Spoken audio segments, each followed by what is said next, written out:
So this is our company, Leading Edge. We used to be part of RE/MAX. We debranded. It was a contract dispute. They didn't want to pay the RE/MAX fees. So, people often say to me, I haven't sold a home in 25 years. What is the sales process? So I'm just going to take you quickly through the snake. I call it the snake or the roadmap. Basically when you call us out to your home and you sign a contract with us, we implement a marketing strategy. How are we going to sell your home in your town, in your market? We design a customized plan. We expose you to the entire real estate community through MLS. We have a broker's tour. We invite the other agents in town to come and see your house, because if they see it, it's fresh in their minds when they're dealing with their buyer agents. We negotiate the offers. Aline is a certified contract negotiator.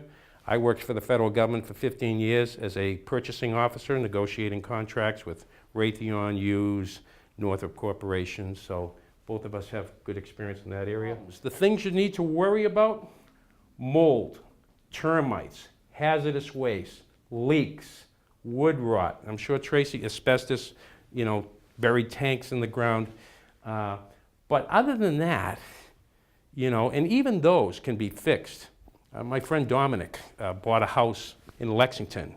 I walked in the garage and it was riddled with holes of past termite damage. But it had all been mediated. He's an architect. He knows how to fix it. He didn't panic. He saw value in the house and he got a great price. And he knew how to remediate it and take care of it. So everything can be fixed for a price. But those are the big ticket items. But there's a lot of little things like a leaky pipe or something like that you really don't have to worry about, but it adds to the numbers. And we also advise people on banks. We know that there are some banks that have their underwriting done on the West Coast. We always advise people to use a local bank because they're on different time zones, and sometimes the bigger the bank, the more your paperwork gets lost in the shuffle. There are inexpensive things you can do. The least expensive thing you can do is paint. Let's go to the next slide.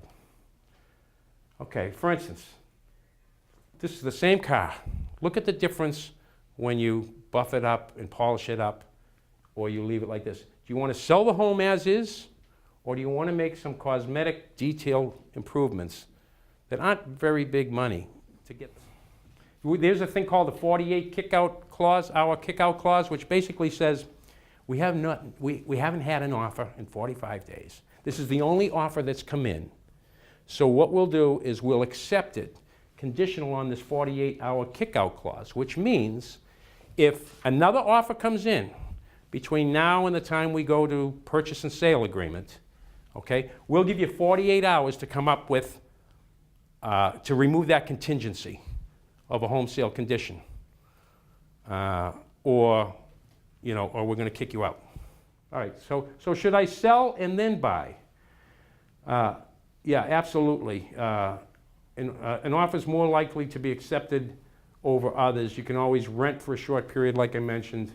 And there are options for things called bridge loans. So for instance, let's say you are lucky enough to sell your home under a home sale contingency, which means you're selling your house and you want to buy another house. Certain banks will give you a bridge loan. They know your house is going to sell because it's valued right, it's in a great location, there's a lot of turnover in your particular community. So they'll give you a bridge loan to carry you from one house to another. The first 2 weeks your house is on the market is when it's going to get the most offers and the most activity.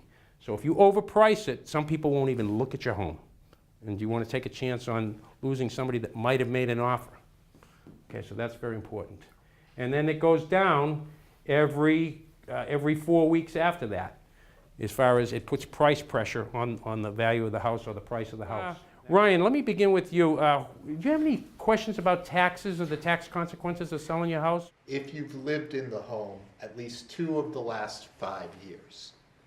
Now, if that is the case, many people are not even going to have to worry about paying taxes on the majority of their home.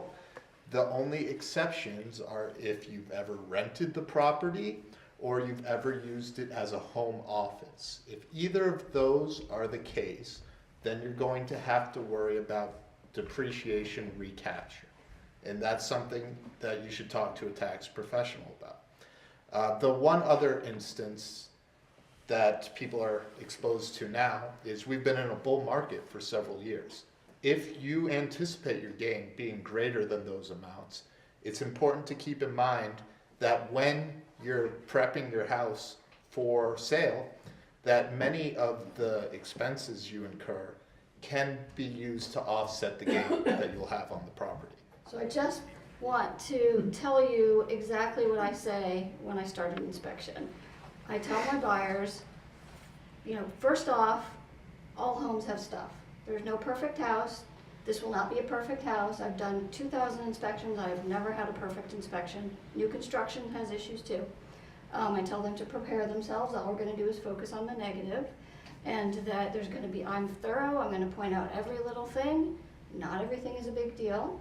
And I use summaries in my report to prioritize. This is something I consider major. It's going to cost a lot of money. This is a safety issue. I also tell them I'm not here to enforce code. I'm not going to talk about safety code. My standards often exceed code. I'm going to tell you recommendations that could help you and your family be safer living here. It's up to you whether you choose to do them or not. Because people love to say to me, well, how did this pass code? I don't know. I don't know if the inspector even got out of the car. I don't know what the code was that day. It doesn't matter. I'm just suggesting you might want to put a handrail here. Up to you. I tell people that the seller does not need to do anything. I tell them I'm not here to get money off your deal. I'm here to share information, and what happens with that information is between all the rest of you.